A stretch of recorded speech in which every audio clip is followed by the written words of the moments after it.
আসসালামু আলাইকুম ওয়া রাহমাতুল্লাহি ওয়া বারাকাতুহু। আলহামদুলিল্লাহি রাব্বিল আলামিন। ওয়াসসালাতু ওয়াসসালামু আলা রাসূলিহিল কারীম ওয়া আলা আলিহি ওয়া আসহাবিহি আজমাইন। اللهم صل على محمد وعلى آل محمد كما صليت على إبراهيم وعلى آل إبراهيم إنك حميد مجيد. اللهم بارك على محمد وعلى آل محمد كما باركت على إبراهيم وعلى آل إبراهيم إنك حميد مجيد. اللهم صل على سيدنا ونبينا وشفيعنا وحبيبنا ومولانا محمد صلى الله عليه وعلى آله وأصحابه وبارك وسلم. আলহামদুলিল্লাহি রাব্বিল আলামিন। আমরা মহান আল্লাহ রাব্বুল আলামিনের পাক দরবারে শুকরিয়া জ্ঞাপন করেছি যে মহান রব্বুল আলামিন আমাদেরকে ঈমানের মতো একটি সম্পদ আমাদেরকে দান করেছেন। শুকরিয়া আদায় করেছি মহান আল্লাহ রাব্বুল আলামিনের প্রতি, যিনি আমাদেরকে অসংখ্য নিয়ামতের ভিতরে এই পৃথিবীতে পাঠিয়েছেন। রাসূল আকরাম সাল্লাল্লাহু আলাইহি সাল্লামের উম্মত হিসেবে আমাদেরকে কবুল করেছেন। শুকরিয়া আদায় করেছি আলহামদুলিল্লাহ। প্রিয় উপস্থিত, আজকের আলোচনার বিষয় হচ্ছে দাজ্জাল সম্পর্কে।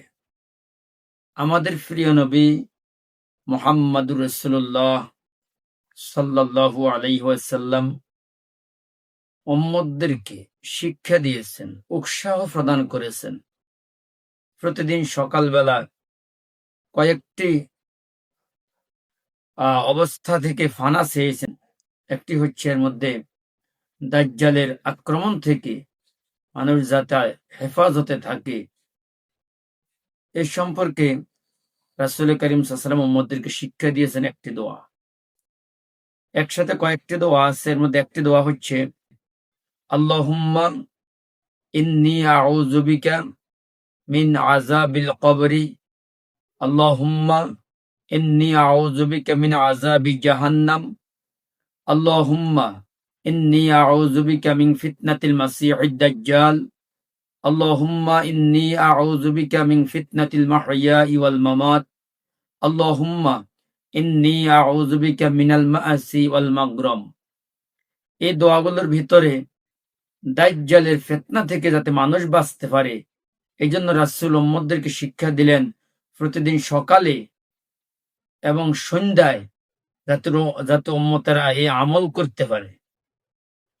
সম্মানিত ভিউয়ার্স, যারা আমাদের এই ভিডিওটি দেখছেন, আমাদের সকলকে আল্লাহ তাআলা দাজ্জালের ফিতনা থেকে হেফাজত করুক।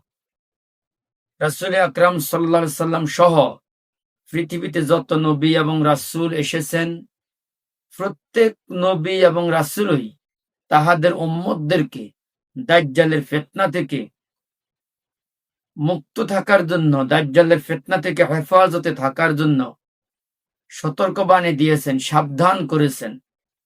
দাজ্জালের ফিতনা থেকে বাঁচার জন্য রাসূলের উপর একখানা সূরা নাজিল হয়েছে। প্রতি জুমাবারে কোনো ব্যক্তি যদি এই সূরাটি তেলাওয়াত করে, পাঠ করে, তাহলে দাজ্জালের ফিতনা থেকে সে ব্যক্তি মুক্ত থাকতে পারবে। আর সেই সূরাটি হচ্ছে সূরাতুল কাহাফ। সে দাজ্জাল সম্পর্কে আমরা আজকের আলোচনা উপস্থাপন করেছি।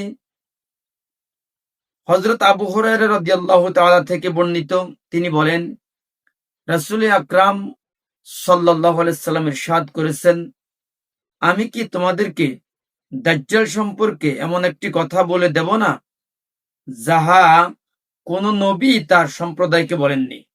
তা হলো, নিশ্চয় সে হবে এক চোখওয়ালা, অর্থাৎ দাজ্জাল এক চোখ বিশিষ্ট হবে। এক চোখ হবে তার অন্ধ, আরেক চোখ দিয়ে সে সব দেখবে। এই জন্য তাকে বলা হয়েছে এক চোখওয়ালা। সে সঙ্গে করে হুবহু জান্নাত ও জাহান্নাম নিয়ে আসবে, অর্থাৎ তার পাশে থাকবে, তার সাথে থাকবে জান্নাত এবং জাহান্নাম। অতএব যাকে সে বলবে যে এটি জান্নাত, প্রকৃতপক্ষে সেটি হবে তার জন্য জাহান্নাম।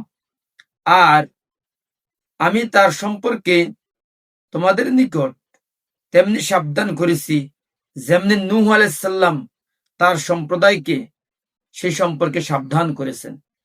অর্থাৎ আমি একটু আগে বলেছি, প্রত্যেক নবী এবং রাসূলগণই তাহার উম্মতদেরকে এই দাজ্জাল সম্পর্কে সতর্ক বাণী দিয়েছেন, সাবধান করেছেন।